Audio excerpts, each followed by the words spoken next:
In 1983, a song changed the history of pop music forever. Billie Jean wasn't just a hit. It was the desperate cry of a terrified man.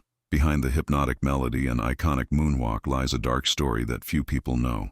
A story of obsession, fear, and stalking that nearly destroyed the king of pop. Today you're going to discover the disturbing truth behind one of the most famous songs of all time. And believe me, this story is far more frightening than you could ever imagine. To understand the story behind Billie Jean, we need to go back to the early 1980s. Michael Jackson had just separated artistically from his brothers and was seeking to establish himself as a solo artist. Since childhood, Michael and his brothers dealt with something most people can't imagine: obsessive fans. We're not talking about normal admiration. We're talking about stalking, death threats, and behavior that went beyond any healthy boundary. But in 1981, something happened that would change Michael forever. Something that would make him write one of the most important songs of his career, not out of love for art, but out of pure desperation. According to biographer J. Randy Taraborelli, in 1981, Michael began receiving letters from a woman claiming to be the mother of his twins.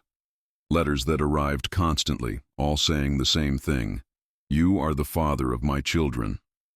Michael had never met this woman, never had any kind of relationship with her. But the letters kept coming, each one more disturbing than the last. The woman said she loved him, wanted to be with him, that the children had the same eyes as Michael. She even sent photos of the children, trying to prove paternity. But the situation escalated terrifyingly. The stalker began appearing physically. Quincy Jones, Michael's producer, revealed that one day they found the woman relaxing by Michael's pool, wearing a swimsuit and sunglasses as if she were his girlfriend. Imagine the terror, coming home to find a complete stranger on your private property, acting as if she belonged there. Michael was desperate. The letters wouldn't stop coming. The woman kept showing up. He began having constant nightmares, developing a deep fear of leaving his house. It was then that while driving down the road, a melody began playing in his head. Michael became so absorbed in the music that he didn't even notice his car had caught fire. A motorcyclist had to alert him, saving both his life and the song that would become Billie Jean. But the story became even darker. According to reports, the stalker sent one final, terrifying package: a photo of herself, a gun, and a letter with instructions for Michael to kill himself at a specific time. The letter said she would do the same after killing their child, so they could be together in the next life. Michael had the photo framed and hung it on the family dining room table, not as a trophy, but as a constant reminder of the danger he faced.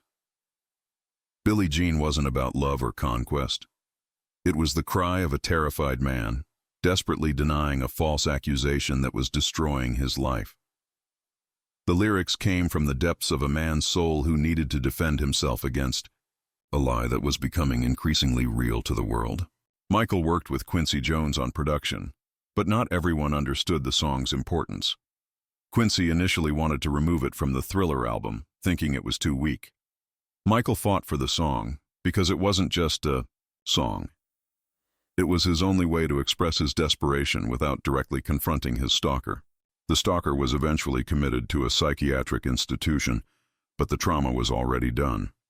Michael had become more reclusive, more distrustful, characteristics that would follow him for the rest of his life. March 25, 1983. Pasadena. Civic Auditorium. Michael was about to do something no one expected, and that would change his life forever. The Motown 25 special celebrated the label's 25th anniversary. Michael initially refused to participate. He wanted distance from anything that could expose him further. But Berry Gordy, Motown's founder, convinced him personally. Michael agreed, but with one radical condition: he could perform Billie Jean, a song that had absolutely nothing to do with Motown. 47 million people watched that May night when the show aired, and what they saw changed popular music forever. Michael executed the moonwalk for the first time on television, but few knew that those backward steps symbolized his own attempt to escape from fame, from stalkers, from constant fear. The performance lasted only a few minutes, but transformed Michael Jackson from pop star to global cultural phenomenon. Ironically, the song born from his greatest nightmare became the key to his greatest triumph. But the success of Billie Jean brought consequences Michael could never have predicted. The song that was supposed to free him ended up becoming a new prison. In 1984, Pepsi paid $5 million, a record at the time, for Michael to film commercials using Billie Jean. The song would be adapted as Pepsi Generation.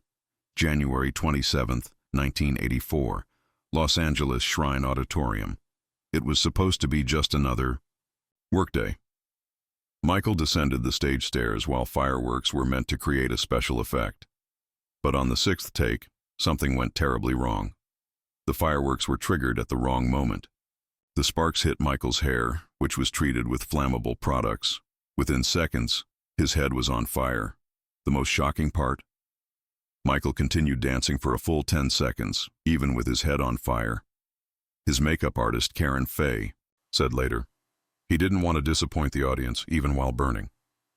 The accident caused second and third degree burns. Michael permanently lost part of his hair, had to wear wigs for the rest of his life, and underwent multiple reconstructive surgeries. But the worst scar from the accident wasn't physical. It was the addiction to painkillers that began during his recovery. Michael himself admitted, "After the scalp surgery, I became increasingly dependent on medication to be able to continue." Many believe this addiction started because of the accident during the Billie Jean commercial filming, indirectly contributed to his death in 2009. The song, born from fear of an obsessive stalker, ended up leading Michael down a path of physical pain and chemical dependency that haunted him until the end. Billie Jean broke racial barriers on MTV, became one of the biggest hits of all time, and cemented Michael as the king of pop. But it cost far more than anyone could have imagined. Today, when we hear Billie Jean, we celebrate a timeless classic. But behind that hypnotic beat and iconic moonwalk lies a story of psychological terror, trauma, and devastating consequences. Michael Jackson transformed his worst nightmare into the most important song of his career. But that success cost him his peace of mind, his physical health, and some would say, his very life. The next time you hear Billie Jean, remember, behind every masterpiece lies a human story, and sometimes that story is sadder than any fiction. But Michael's ordeal with stalkers was far from over. The FBI files, released in 2009 after his death, revealed the terrifying extent of the threats he faced throughout his life. Over 600 pages of documents showed that the federal government had been monitoring Jackson since 1992, not because he had done anything wrong, but because he was constantly being targeted by dangerous individuals. One of the most disturbing cases involved Frank Paul Jones, a 34-year-old man obsessed with Michael's sister Janet Jackson. Jones didn't stop at writing letters. He escalated to making death threats against both Michael and President George H.W. Bush. In one chilling letter, Jones wrote, "If they don't arrest me or solve my problem, I'm going to attempt to kill President George Bush." In another, he threatened to commit mass murder at a Michael Jackson concert if necessary, and to personally attempt to kill Jackson if he doesn't pay me my money. Jones had claimed to be the son of Gambino crime boss John Gotti and was eventually arrested at the White House for attempting illegal entry. A month later, he was found on the grounds of the Jackson family home in Los Angeles. He was sentenced to 2 years in prison, but the psychological damage to Michael was already done. The FBI documents revealed that Michael faced multiple stalkers simultaneously. Some sent packages containing weapons and suicide instructions. Others broke into his property, and many made threats about killing him during concerts or public appearances. The constant fear of assassination attempts forced Michael to live like a prisoner in his own life. Meanwhile, the success of Billie Jean continued to create new problems. The song's popularity meant Michael was more exposed than ever, making him an even bigger target for unstable individuals. The very song that was supposed to be his salvation became another source of danger. During the recording of Thriller, the relationship between Michael and producer Quincy Jones became increasingly strained. Michael spent most of his time alone, obsessively rehearsing dance moves in the studio. He was becoming more isolated, more paranoid. When they completed the 9 songs for the album, Both men were unsatisfied with the results and spent weeks remixing every single track. The creation of Thriller wasn't just about making music. It was Michael's attempt to prove himself as the greatest entertainer who ever lived. He had been deeply hurt when his previous album, Off the Wall, didn't win Record of the Year at the Grammy Awards. He told his lawyer, John Branca, it was totally unfair that Off the Wall didn't get Record of the Year, and it can never happen again.